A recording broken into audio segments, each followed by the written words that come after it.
Perfecto, Max. Te agradecemos mucho por habernos enseñado cómo ustedes pueden disponibilizar sus infraestructuras a través de Terraform, en este caso utilizando nuestro servicio de OSI Resource Manager.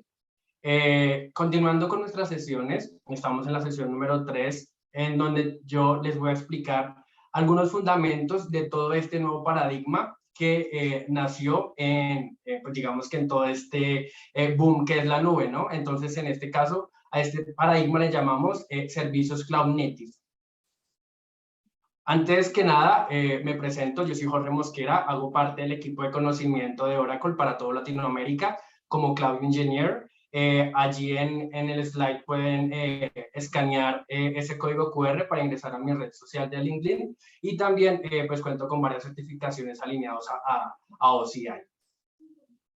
Entonces, para entender lo que es el paradigma de Cloud Native, ¿cierto? Pues hay que tener claro inicialmente unos fundamentos, ¿cierto? Unos conceptos que alineados a todas las sesiones de hoy, ustedes van a estar refrescando, ¿cierto? Y utilizando, y que aparte les va a servir para su día a día, para que ustedes puedan implementar estos nuevos conceptos y empezar a hacer uso de estos servicios, ¿no? Entonces, iniciando con el primer concepto, podemos establecer la primera pregunta y es que, ¿qué es un servicio? ¿Sí?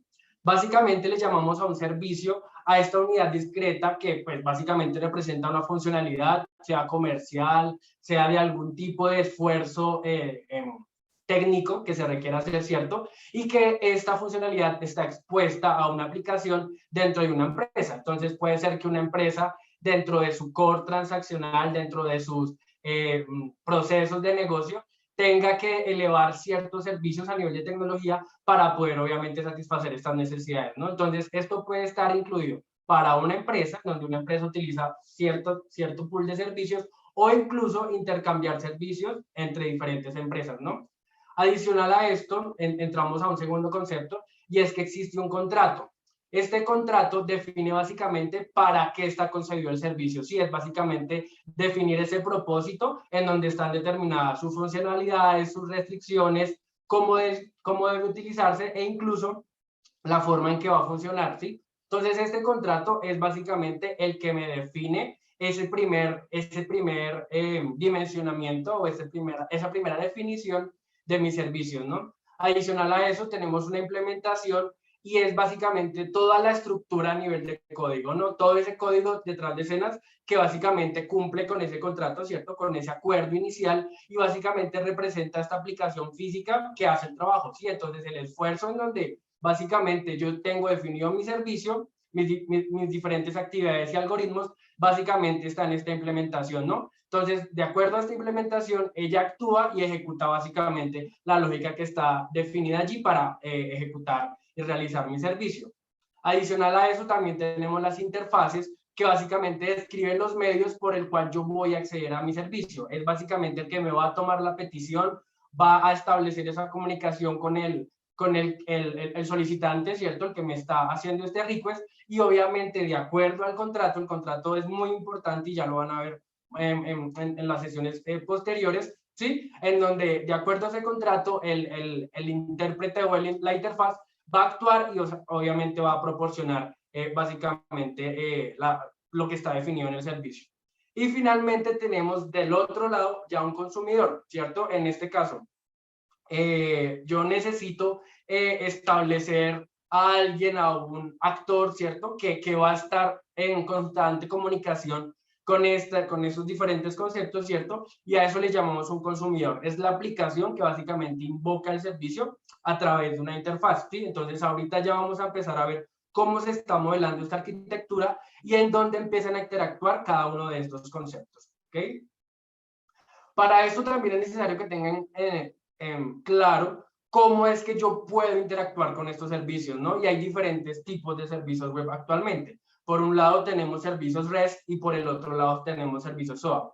¿Cuáles son las características de los servicios REST? es que utilizan métodos de protocolo HTTP, ¿cierto? Los comunes como el GET, el PUT, el POST o el DELETE, ¿cierto? Y por lo general usan navegadores o interfaces de usuario. Puede ser tu celular, ¿cierto? Tu móvil. También pueden ser unas aplicaciones web, ¿cierto? E incluso funciones que están dentro de aplicativos de microservicios, ¿cierto?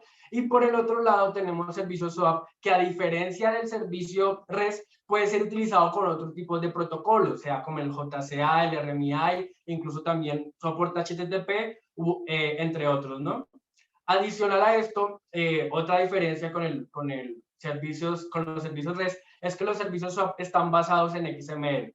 Hablando de XML, como este empaquetamiento, ¿cierto? En donde yo necesito trasladar cierta información de un punto A a un punto B, y el XML me sirve como este formato de encapsulamiento y de formateo, porque también tiene unas reglas de formateo, en donde yo voy a distribuir esa información y básicamente la voy a estar trasladando de un punto A a un punto B, ¿no? Adicional a esto, existe un estándar sobre el cual se define cómo se hace para, obviamente, establecer todo el comportamiento en mi servicio, y a esto le llamamos el WSDL, que es básicamente el lenguaje de definición de los servicios web. Y finalmente, lo que pasa con estos servicios SOAP es que normalmente se utilizan con fines de integración, ¿cierto? Entonces yo tengo una aplicación de una manera establecida o definida o desarrollada, y tengo otra aplicación que puede estar totalmente concebida diferente, y yo puedo incluir estos servicios SOAP para hacer esas integraciones entre mis aplicaciones, ¿cierto? Y obviamente están soportadas iguales sobre arquitecturas SOA o arquitecturas de integración de servicios, ¿no? Algo que también es muy necesario que tengan en cuenta y son todos esos patrones de interacción entre servicios.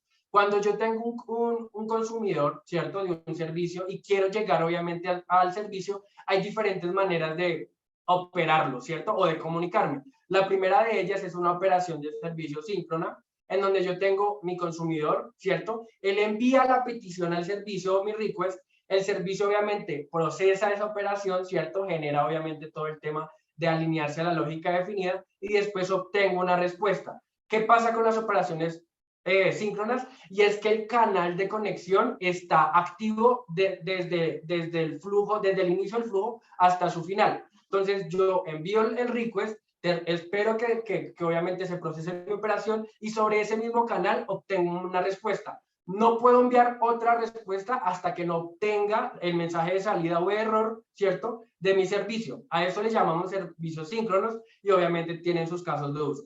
Pero actualmente también tenemos operaciones asíncronas, en donde yo puedo tener operaciones de una sola vía, en donde yo solamente necesito enviar peticiones, no me interesa obtener una respuesta inmediata, o incluso generarlos de doble vía, pero estas dos vías están desacopladas. Es decir, yo puedo tener un canal de enviar peticiones y por el otro lado tener múltiples canales, de acuerdo obviamente con cómo esté definida, que me estén respondiendo obviamente esa lógica, ¿no? Entonces, esto también tiene casos de uso en donde yo necesito seguir operando independientemente que aún no tenga respuesta, ¿cierto? Entonces, esas operaciones en este servicio de manera asíncrona pueden servir para cumplir estos propósitos.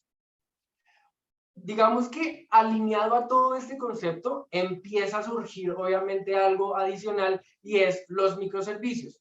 Básicamente, ¿qué son los microservicios? Es esta representación independiente de un recurso empresarial. Recuerden que yo tengo un servicio, ¿cierto?, en donde yo necesito un esfuerzo técnico, ¿cierto?, a nivel de software en mi empresa, y yo puedo definirlo de una manera muy autónoma, una manera muy particular, ¿cierto?, en donde ese servicio per se está definido y puede funcionar independientemente de los otros. Y ahí va el segundo concepto que está ahí en el slide. Está desplegado de forma independiente, es decir, esa información de su definición, la interfase, la implementación, incluso su almacenamiento, está definido de una manera independiente. Entonces hace que mis servicios puedan convivir sin necesidad de involucrarse con otros. Obviamente los puedo llegar a integrar, pero no quiere decir que si un servicio, en dado caso, deja de estar disponible, el otro también se va a llegar afectado. Esa es una de las grandes, por decirlo así,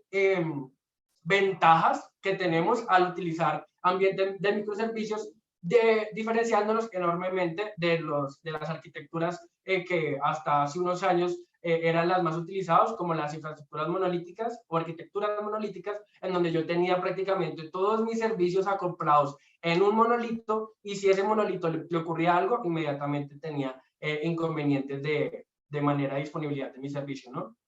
Adicional a esto, estos microservicios generalmente son implementados en como protocolo REST, ¿cierto? En donde, pues, ya como vieron anteriormente la definición de REST, tiene una manera de actuar a nivel de protocolos, ¿no? Y los microservicios les permiten diseñar aplicaciones como una colección de servicios acoplados. Eso va muy orientado a lo que les acabo de decir. Yo puedo tener un servicio A que me ejecute cierta lógica, un servicio B que me ejecute cierta lógica, e incluso pueden estar concebidos de una manera diferente, ¿cierto? Pueden utilizar diferentes infraestructuras, diferentes lenguajes de programación, diferentes bases de datos, pero a la final llegar a, obviamente, ejecutar un concepto igual, que es básicamente pues todas las actividades que tienen que hacer los servicios que están orientados a mi empresa, ¿no? Y finalmente, ¿cómo se establece o cómo se ve entonces una arquitectura de microservicios? Entonces, como pueden ver allí en la parte derecha del slide, tenemos ya una arquitectura más o menos concebida, ¿no? Esta arquitectura obviamente es de referencia, en donde yo tengo un punto A que es mi cliente. Este cliente dice ser mi aplicación web, mi servicio móvil, otra API, sí, porque incluso podemos estar en diferentes comunicaciones en donde no solamente tenga clientes directos, ¿cierto? De usuarios, dispositivos, sino que también tenga invocaciones desde otras APIs o desde otros servicios que obviamente también vengan a comunicarse conmigo, ¿no? Entonces, después de que yo obviamente establezco quién es mi cliente o desde dónde voy a recibir mis peticiones, obviamente empieza un flujo, ¿no? Todo este tema en donde yo tengo una interfaz, que en este caso puede ser mi API Gateway, ¿cierto? También ya más adelante vamos a ver este concepto, en donde yo puedo identificar cómo me deseo comunicarme, a quién quiero darle acceso, cómo se debe autenticar, cómo están distribuidos mis servicios, y este va a ser mi orquestador o enrutador de los diferentes servicios que yo tengo. Entonces, ya en la parte derecha tengo básicamente mis servicios que están distribuidos y definidos de alguna manera, los puedo administrar internamente, incluso puedo generar algo que llamamos un discovery de servicios, en donde yo pueda ir incluyendo servicios, y él al establecer un discovery, obviamente puede empezar a definir, ok, este servicio está en cierto estado, este servicio está en otro estado, etcétera, ¿no? Y adicional a eso, así como puedo yo entrar en una cadena de integración, también me puedo integrar de ahí en adelante con otras arquitecturas. Entonces, lo bueno de toda esta arquitectura de microservicios es que yo puedo definir una capa lógica de alguna manera, ¿cierto? A ejecutar una tarea y desembocar incluso en otro servicio, ¿no? Entonces, digamos que ahí abajito pueden ver diferentes características obviamente, las que ya varias de ellas las he nombrado, en donde yo puedo pensar en cómo empezar a orquestar y a diseñar mi arquitectura para que obviamente el fin al cual yo quiero llegar, esta arquitectura puede obviamente traerme ventajas a nivel de los casos de uso que quiero ejecutar. ¿Listo? Entonces, de manera general, esas fueron las primeras ventajas, o digamos que los primeros conceptos en un término de fundamento, que es necesario que ustedes conozcan, no solamente para las siguientes sesiones que van a empezar de ahora en adelante, sino que también ustedes de ahora en adelante, si aún no estaban relacionados con estos conceptos, empiecen a determinar y a darse cuenta que las cosas actualmente se pueden hacer de la mejor manera. ¿Listo?